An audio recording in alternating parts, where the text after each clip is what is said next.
Halo, halo, apa kabar? Assalamualaikum warahmatullahi wabarakatuh. Kembali berjumpa dengan saya, Hersu Beno Arif. Semoga selalu dalam keadaan sehat walafiat. Dan ini selamat menyambut Hari Raya Idul Adha ya, yang akan berlangsung besok. Jaksa Agung ST Burhanuddin kembali diterpa rumor politik. Dia dikabarkan mengundurkan diri setelah sebelumnya sempat disebut akan dicopot oleh Presiden Prabowo Subianto.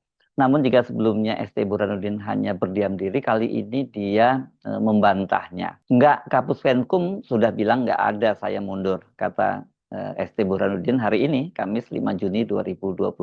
Kendati begitu, soal kelanjutan jabatannya sebagai Jaksa Agung, ST Burhanuddin menyatakan sepenuhnya menjadi hak prerogatif dari Presiden. Jadi kalau saya mundur, nggak ada, tegas dia begitu. Pada tanggal 19 Mei lalu, berhembus kabar yang sangat kencang bahwa Jaksa Agung ST Burhanuddin itu dicopot oleh Presiden Prabowo Subianto.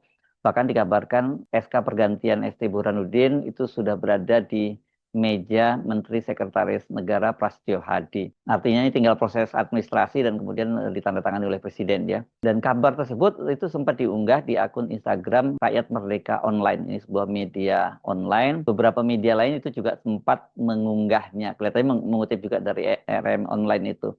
Namun tidak lama setelah itu unggahan tersebut di take down. Namun sudah banyak yang men-screenshot. Jadi ya ini jadi rumor politik yang sangat panas gitu. Tapi anehnya pada waktu itu berita tersebut tidak ditayangkan di website resmi dari RM Online, Rakyat Merdeka Online. Saya sempat berkomunikasi dengan redaksi RM Online dan mereka menjelaskan mengapa kemudian berita itu di take down. Tapi pada waktu itu mereka minta kepada saya bahwa ini hanya informasi yang tidak boleh dikutip, jadi hanya sekedar background saja gitu ya. Kepala Pusat Penerangan Hukum Kejaksaan Agung Harli Siregar saat itu membantahnya dan dia menyatakan bahwa informasi tersebut tidak benar.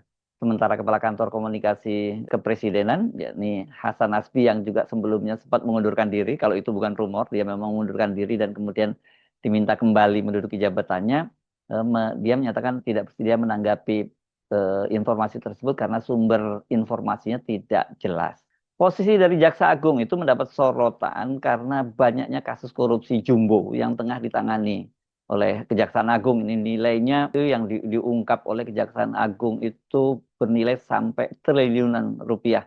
Bahkan banyak di antara beberapa di antara kasusnya itu diduga ini berkaitan dengan keluarga besar Solo atau geng Solo. Ini misalnya kasus Ritek dan sebagainya itu yang dicurigai itu ada kaitannya dengan Solo. Kejaksaan Agung tampaknya saat ini memang diberi tugas yang sangat besar oleh Presiden Prabowo untuk mewujudkan janjinya memberantas korupsi. Ini kan Pak Prabowo ini sekarang kalau ngomongin korupsi banyak di kalangan netizen menyebutnya ini hanya omon-omon saja gitu karena bolak-balik nggak konkret. Tapi kelihatannya kemudian mereka punya harapan ketika Kejaksaan Agung itu satset melakukan menangkap sejumlah pelaku korupsi yang nilainya sangat gede gitu ya. Karena selain kasus Ritek Solo itu kan kemudian juga seorang mantan dirjen di Kominfo itu ditangkap oleh Kejaksaan Agung berkaitan dengan dugaan korupsi di Pusat Data Nasional Sementara. Kemudian juga yang terbaru itu adalah kasus jumbo di Kemendikbudristek ini yang pengadaan laptop senilai 9,9 triliun, hampir 10 triliun. Indikasi bahwa kejaksaan ini sedang diperintahkan untuk menangani tugas-tugas besar yang juga sangat berbahaya itu terlihat indikasinya setelah Panglima TNI Jenderal TNI Agus Bianto memerintahkan Kepala Staf TNI Angkatan Darat Jenderal Maruli Simanjuntak untuk mengerahkan personilnya mengawal kantor kejaksaan itu mulai dari Kejaksaan Agung, kemudian Kejaksaan Tinggi di seluruh provinsi dan Kejaksaan Negeri di seluruh Indonesia. Jumlahnya ini ratusan kantor. Nah, untuk Kejaksaan Agung itu kan dikerahkan ini personil itu 2 peleton secara bergantian. Kemudian untuk Kejaksaan Tinggi itu 1 peleton atau 30 personil. Dan kemudian untuk Kejaksaan Negeri itu terdiri 1 regu, yakni 10 personil TNI. Ini kalau saya hitung-hitung, karena dengan jumlah kantor Kejaksaan Agung, Kejaksaan Tinggi, dan Kejaksaan Negeri itu personil yang dikerahkan itu mencapai lebih dari 6.000 personil. Ini kira-kira kalau jumlah personilnya itu setara dengan 2 detasemen atau resimen berkekuatan 2 sampai 3 batalion masing-masing ya. Jadi ini jelas ini operasi militer selain perang yang sangat besar pengerahan pasukannya. Dan selain itu juga disebutkan bahwa ini nggak ada batas waktunya pengerahan pasukan ini karena bisa diperpanjang setiap bulan. Tidak cukup hanya sampai di situ saja, Presiden Prabowo itu kemudian menerbitkan Peraturan Presiden nomor 66 tahun 2025 yang mengatur pengawalan dari personil TNI dan Polri ini untuk mengawal para jaksa dan keluarganya. Ini jadi bukan hanya jaksanya tapi keluarganya juga gitu. Kalau untuk jaksa itu dari kalangan TNI, tapi kalau untuk keluarganya itu terdiri dari bisa dari Polri dan bisa juga dari TNI. Dan yang cukup mengejutkan dalam Perpres itu diatur tidak hanya keluarga inti, tapi terhadap keluarga yang merupakan ini disebutnya merupakan orang yang mempunyai hubungan darah dalam garis lurus ke atas atau ke bawah dan garis menyamping sampai derajat ketiga. Kemudian orang yang mempunyai hubungan perkawinan atau orang yang menjadi tanggungan dari jaksa. Ini gila banget ya. Ini kan banyak banget. Berarti kalau sampai tiga ke atas itu sampai kakek neneknya begitu dan sampai ke bawah itu sampai cucunya dong ya. Kalau ke bawah sampai anak itu kedua, ketiga cucu sampai cicitnya dong. Terus ke samping. Nah, ini samping ini pertalian perkawinan dan sebagainya. Ini gede banget ini personel yang akan dikerahkan. Dan kemudian ini untuk operasi pengerahan ini pengawalan-pengawalan ini dibebankan kepada APBN. Jadi tidak dibebankan kepada anggaran yang dimiliki oleh kejaksaan. Berarti ini akan ada tambahan budget yang sangat besar. Di luar itu juga kejaksaan itu bisa bekerja sama dengan Badan Intelijen Negara dan juga kemudian Badan Intelijen Strategis milik TNI.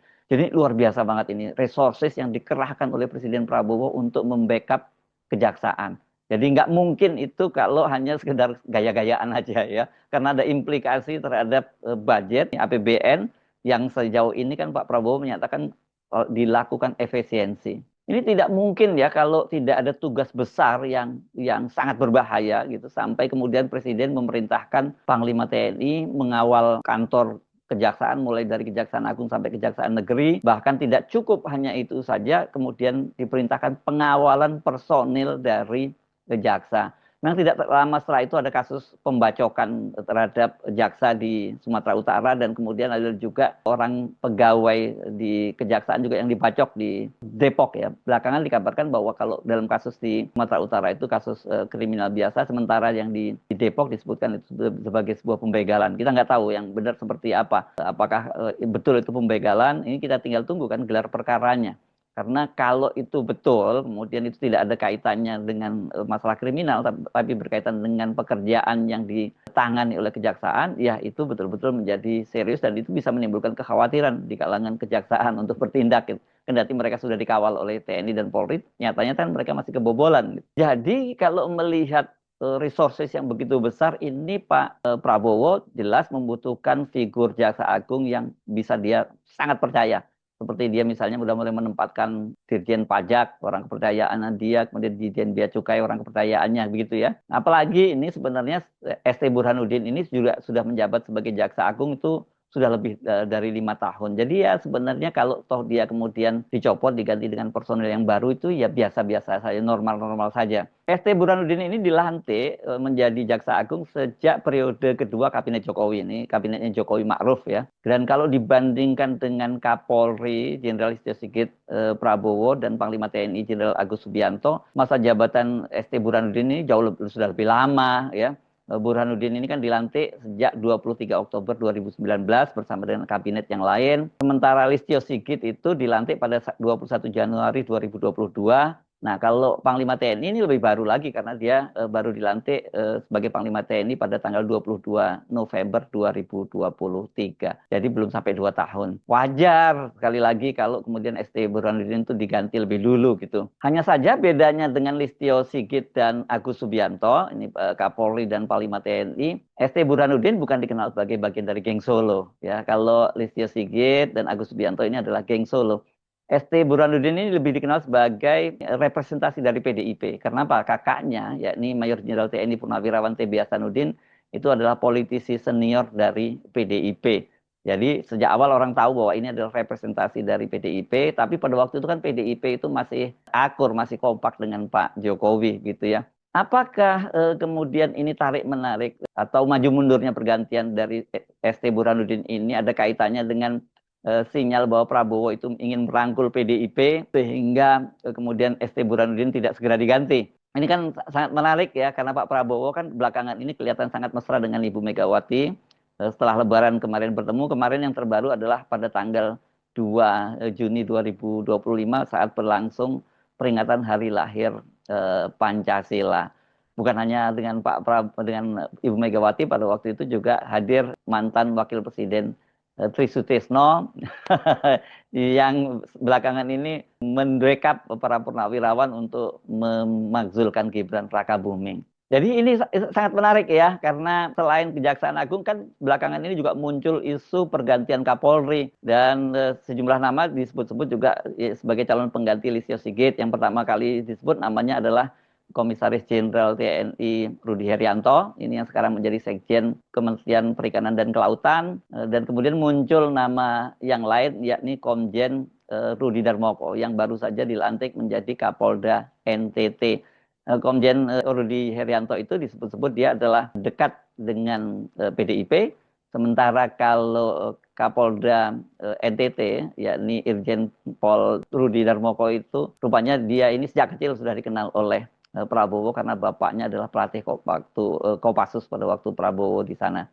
Jadi sampai sekarang pun kita belum dapat kepastian gitu. Apalagi kelihatannya ini ada upaya-upaya dari Polri untuk mengajuk hati Presiden Prabowo, karena kemarin misalnya Kapolri itu mengajak Presiden Prabowo untuk hadir dalam panen jagung sekaligus ekspor jagung. Ini yang ditanam oleh kepolisian gitu ya. Ini di Bengkayang itu Kalimantan Barat itu dilakukan ekspor jagung ke Malaysia, dan ini jadi ekspor yang perdana. Ini bagian dari upaya ketahanan pangan begitu ya. Bukan hanya di Kalbar ya, tapi itu kelihatannya Polres-Polres lain juga melakukan hal yang sama. Polres Depok juga misalnya juga baru saja memanen jagung. Dan Presiden Prabowo itu memuji inisiatif dari Kapolri Jenderal Listio Sigit Prabowo karena ikut cawe-cawe dalam menangani masalah ketahanan pangan. Masalah ketahanan pangan ini kan menjadi concern dari Pak Prabowo, bahkan sampai kemudian membentuk batalion pertanian. Tapi kalau kemudian polisi itu mulai ikut-ikutan juga mengurusi masalah pangan, bagaimana nanti dengan tugas-tugas kepolisian yang lain? Karena polisi ini sendiri kan di luar masalah Kamtipmas, terlalu banyak sekali tugas-tugas lain yang seharusnya tidak menjadi kewenangan dari kepolisian. Nah, sekarang kok ikut-ikutan juga menangani masalah pangan. Apakah ini dalam rangka mengajuk hati Pak Prabowo gitu ya? Nah, ini yang kita tunggu lebih lanjut. Ini sangat menarik ya kalau kita lihat peta politik di elit politik ini berkaitan dengan ada yang ingin mempertahankan jabatannya dan ada yang ingin mengganti jabatannya. Saya Harus Arif, sampai ketemu lagi. Wassalamualaikum warahmatullahi wabarakatuh.